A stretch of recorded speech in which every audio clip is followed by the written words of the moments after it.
Friends, ఈ video కన్నా ముందు ఇంకో 2 పార్ట్స్ చేశాను. ఆ 2 పార్ట్స్ కూడా చూసిన తర్వాత ఈ వీడియో చూడండి, అప్పుడే బాగా అర్థమవుతుంది. ఇక స్టోరీలోకి వెళ్తే, రాము భయపడుతూనే అమ్మాయి స్కూటీ ఎక్కుతాడు. కాసేపటికి రాము, ఏమండి మీరేం చేస్తుంటారండి అని అడిగాడు. అమ్మాయి, శ్మశానంలో శవాలను పీక్కు తింటానని సీరియస్గా చెప్పింది. అసలే రాముకి భయం ఎక్కువ. ఒక్కసారిగా రాముకి ఆ మాట వినంగానే, ఏంట్రా బాబు ఇది శవాలంటుంది, కొంప తీసి నన్ను కానీ పీక్కుతుంది కదా అని మనసులో అనుకుంటాడు. రాము, మన మధ్య ఈ అర్ధరాత్రి జోకులు అవసరమా మేడం, దయచేసి నిజం చెప్పండి అని అంటాడు. అమ్మాయి, ఎందుకు నిజం చెప్పాలి, అప్పుడు నన్ను ప్రతిరోజు ఫాలో అవడానికా అని అంటుంది. అప్పుడు రాము, దెయ్యాలకు ఫాలోయింగ్ కూడా ఉంటుందా అని మెల్లగా గొనుగుతాడు. అమ్మాయి, నాకు వినబడుతుంది మిస్టర్ అంటుంది. రాము, వామ్ము, దీనికి ఇంద్రునికి ఒళ్ళంతా కళ్ళు ఉన్నట్టు దీనికి ఒళ్ళంతా చెవులు ఉన్నాయి అనుకుంటా, మొత్తం వినబడిపోతుంది అని అనుకుంటాడు. అప్పుడు అమ్మాయి, అవును నాకు ఒళ్ళంతా చెవులే ఉంటాయి, అవును నాకు ఒళ్ళంతా చెవులే ఉంటాయి, నువ్వు ఏది అనుకున్నా అది నాకు తెలుస్తుంది. ఈరోజు అమావాస్య, మాకు చాలా మంత్రశక్తులు లభిస్తాయి అంటూ రాముని భయపడుతుంది.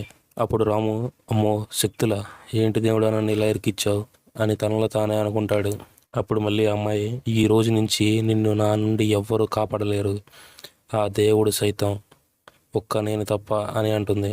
రాము, ప్లీజ్ మీరు చెప్పేది నాకేం అర్థం కావట్లేదు మేడం అని అంటాడు.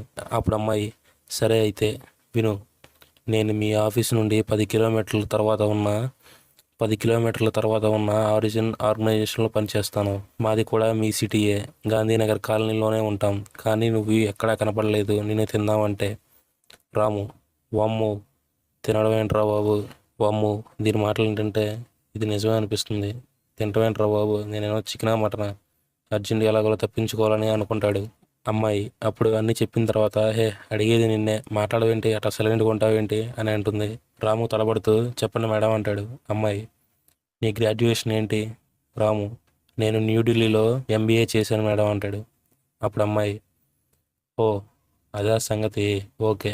ఇంతలో రాము వాళ్ళ ఇల్లు వస్తుంది, స్కూటీ ఆగుతుంది. రాము బండి దిగి థ్యాంక్స్ చెప్పి ఇంట్లోకి వెళ్ళిపోతూ ఉంటాడు. అప్పుడు అమ్మాయి, ఓయ్ ఉత్తి థ్యాంక్సేనా, నువ్వే మనిషివయ్యా అని అంటుంది. ఇంకేం అడుగుతుందిరా నాయన అని అనుకుంటాడు రాము. ఏం కావాలి మేడం చెప్పండి అని అడుగుతాడు రాము అమ్మాయిని భయంగా. అప్పుడు అమ్మాయి, ఏం వద్దులే కానీ ముందు వెళ్ళి తిని పడుకో, ఇంకొకసారి శ్మశానంలో కనబడితే మా ఫ్యామిలీ ప్యాక్ బిర్యానీ అవుతుంది జాగ్రత్త అంటూ స్కూటీ తిప్పి వెళ్ళిపోతుంది. రాము తన ఇంటికి వెళ్తూ ఉండగా వెనక్కి తిరిగి చూస్తే అక్కడ రోడ్డు పైన ఓన్లీ స్కూటీ మాత్రం వెళ్తున్నట్టుగా కనబడుతుంది.